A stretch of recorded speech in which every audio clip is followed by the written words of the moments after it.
Welcome to another video. We are going to create a bowling ball within Blender. So before we're going to get started, it is important to activate the LoopTools within Blender for this. That means if I'm going to select, for example, this face, I have the possibility to go over here with right click, LoopTools, and afterwards I can do a circle selection. In this case, since my face doesn't have enough geometry, it won't do anything.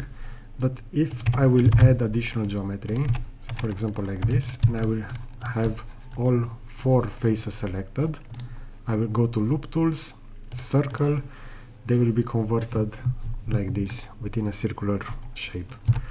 Therefore, to have this activated, you need to go up to Edit, Preferences, and within the add-on section, search for LoopTools under Mesh and have that activated.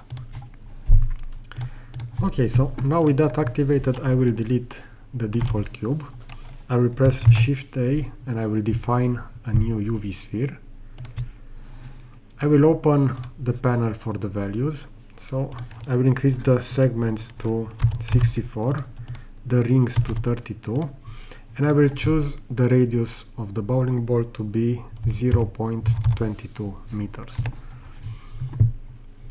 Okay, and with those defined, I will zoom into the bowling ball. I will also right click and have this shaded as smooth. Afterwards, I will press Tab to go within edit mode. I will go to the right view. Within the right view, we're gonna do the selection for the face where we're gonna insert those LoopTools circles.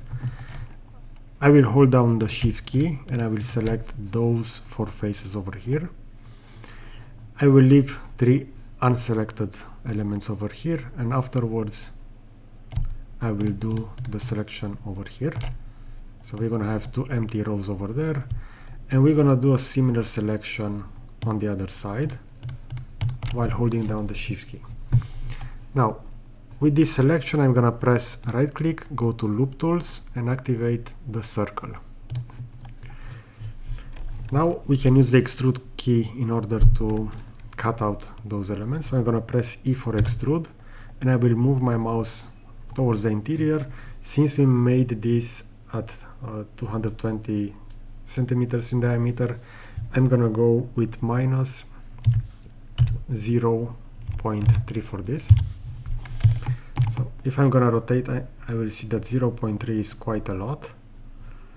It will go all the way to the back of the bowling ball, therefore I will add 0.5 and I will press tab to have a preview, and we're gonna see that the cutout will be like this. Now we're gonna add a bevel on those elements, so I'm gonna go over here to selection mode, edge. I'm gonna hold down the Shift key. I can also hold down the Alt key. That will do 2x2 selection over here where those 2 will meet, so it will be a little bit faster to select. Since the whole loop won't be, let's say, as a close contour, and we cannot do that directly. And with those selected, I'm gonna press Ctrl B for bevel, and we're gonna see that the value will be position on the bottom, but if I'm gonna click once, we're gonna add a specific numeric value. I'm gonna type in 0.01. So sorry, only 0.01, not 00. So something like this. If you consider the bevel is quite high, we can go a little bit smaller, so 0.4. I think that this will look better considering the size of the bowling ball, since we created this at a real scale. And at the end, we can end the edit mode by pressing tab. We're gonna go over here and we just need to subdivide this. I will select the sphere, hold down Ctrl, press 3 in order to go to a subdivision on the 3rd level over here. And this will be the 3D model of the bowling ball. Now let's add also material for this one. I will use Blender Kit. If you don't have this installed, I have another video regarding this, or you can just Google Blender Kit it's quite easy to have that installed. For the material, I will type in marble, since you want to add a marble texture over here. We're gonna see within the database various materials should pop out, and I will make use of this marble texture over here. So we see the creator of this, rose crystal, and I'm gonna drag and drop that onto my bowling ball. And afterwards I will go to viewport shading, so that we're gonna see this with textures. Now let's have the ball also rotate within the viewport.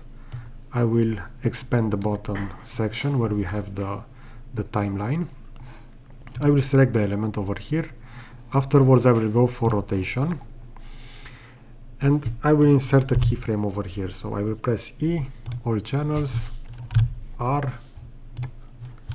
and let's see, I'm gonna do a slight rotation, afterwards R and enter, and we should add a keyframe over there. So the keyframe hasn't been added because I forgot to add the auto key. So add the auto key over here. Now this is in blue, it's active. I'm gonna go within frame 1, press R, afterwards I will select that keyframe. So now with an R and enter, we have that keyframe position over there. I will go all the way to 240, and I will have this rotated on the Z axis. So I press R for rotation, afterwards Z for the axis, and we're gonna see at the top we have that value. So we can type in -360, and that will rotate the bowling ball 360 degrees. I will disable the auto key, and if I'm gonna go back from the start, I will press space in order to do a preview. We're gonna see how that bowling ball will rotate within the viewport. So this is how you can create a bowling ball within Blender. As we saw, this is a lot faster than within CAD software solution. We see over here that we created a bowling ball within Fusion 360. We also created the same bowling ball within CATIA using 3 different methods, and also within SolidWorks. And now we created it within Blender, and I will also create the same model within 3ds Max so that we can do a comparison between all those software solutions. So let me know in the comment section which is the preferred modeling solution that you are using. In my case, for this one, it's definitely Blender because this is the faster solution. I will also do another video where we're going to take this resulting model and we're going to have that imported within CATIA V5, since most of my content on the channel is focused on that until now. Okay, so if you enjoyed this content, I will position a similar video on the left. I will also put a playlist for Blender on the left, on the top side, and a subscribe button to the right side of the screen. So, thanks for watching.